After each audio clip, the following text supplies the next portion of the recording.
என்ன சிக்கன் வாங்கலாமா? மட்டன் வாங்கலாமா தானே யோசிக்கிறீங்க. சிக்கன் வாங்கி இந்த தண்ணி குழம்பு வச்சு குடுங்க. கொண்டாம்மா உன் கையன்னு கண்ல ஊத்திப்பாங்க. அம்புட்டு ருசியா இருக்கும். நம்ம ஸ்டைல்ல தண்ணி குழம்பு பார்க்கலாமா? ட்ரை ரோஸ்ட் பண்ணணும் இதெல்லாம்.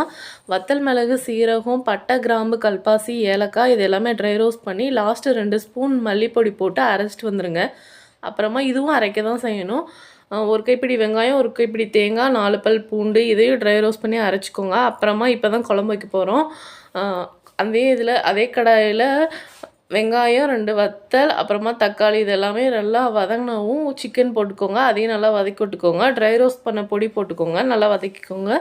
அப்புறமா வெங்காயம், தேங்காய் பேஸ்ட் போட்டு அதையும் நல்லா இது பண்ணிவிட்டு மிக்ஸி கழுவின தண்ணி ஊற்றிக்கோங்க. அதுதான் ரொம்ப டேஸ்ட்டு. தண்ணி குழம்புக்கு தண்ணி அதிகமாக ஊற்றணும். உப்பு போட்டுக்கோங்க.